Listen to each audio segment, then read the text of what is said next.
Former president and CEO of the NAACP Ben Jealous is in Baltimore. Ben, the investigations are just getting underway, but what is your reaction to these shootings? Look, first of all, I'm glad that the DOJ has been called in to the case in Louisiana. Alton Sterling is it's a very disturbing case, and it's very disturbing the way that local, Baton Rouge cops, frankly, put out there all these negative facts about him, trying to justify their bad behavior. On the case of Philando Castile in Minnesota, that one, it really, I think, in many ways has gripped the country even more because of the drama that's there in that moment. You have a child in the back seat. You have an officer who just fired into a car despite the fact there's a child in the back seat, and killed a man even though he had a right to carry a concealed firearm and he had disclosed that. And of course you have the mom of the child and the girlfriend of the man who is literally going through the biggest tragedy of her life and has the poise to capture it on film. And then you have an officer who you can hear his voice crack, who's clearly deeply affected by what's happened. And in that vehicle and just outside, you have 4 different tragedies unfolding.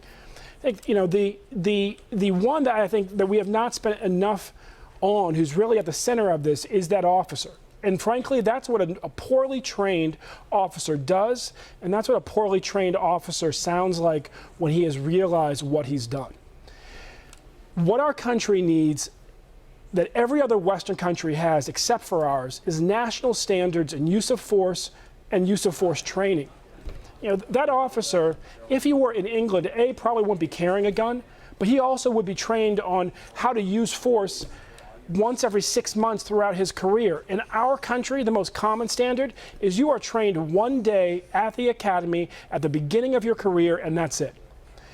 And so, that's what we really need to be doing now, quite frankly, as a country, at the federal level.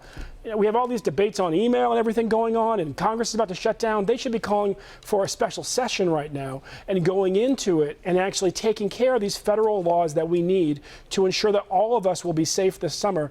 This is going to be a long, hot summer. And quite frankly, we need Congress to act at the beginning of it so we don't see more tragedies throughout it. 2 in 1 week should be enough for every member of Congress and the Speaker of the House to say, it's finally time for us to act. Ben, we heard Minnesota's governor say that this would not have happened if it had been a white man who had been pulled over. And he said, quote, "Racism exists and it's incumbent on all of us to vow and ensure that it doesn't continue to happen." I wonder what your thoughts are on that. Look, it's good to hear frank talk, real talk, and statistically, that is pretty true. I mean, with that said, there are white men who are unnecessarily shot and killed by the cops in this country every year. It's just a much lower number. It's a much lower rate. It's also clear, quite frankly, that our nation's legacy of racism has a lot to do with what we're seeing here. It's just I don't think anybody can actually deny that. With that said, racism is not always the most dangerous factor when it comes to officers killing people. It's a study done in UCLA where the researchers looked at 2 factors. One was implicit bias, racism, if you will.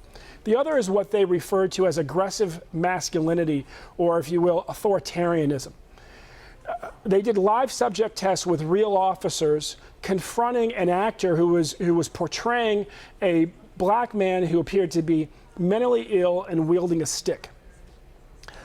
The officers who tested high on implicit bias but low on authoritarian sort of personality traits typically talked the man down. The officers who tested very low on racism but very high on aggressive masculinity or authoritarian behavior typically killed the man in about 15 seconds.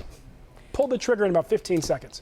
And so, one of the things that we really need in these departments across the country, again, something that we could, that action from Congress could make happen, is to actually use personality tests to weed out officers who are prone to kill people on the front end.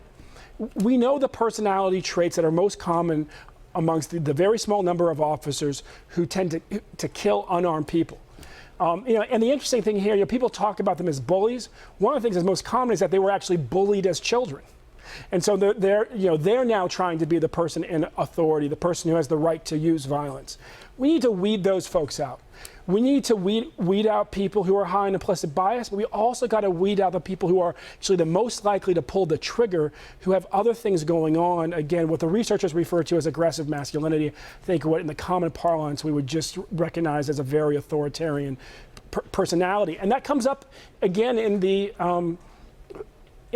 Philando Castile case, where it's like, well, you didn't do what I told you to do, so I shot and killed you.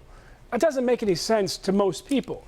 But again, if you have a very authoritarian personality, that would make sense to you. You must do what I say or I will take your life. Who gets to do that? Who should be able to do that when the other person is either carrying a gun lawfully or unarmed? Ben Jealous, thank you for your time.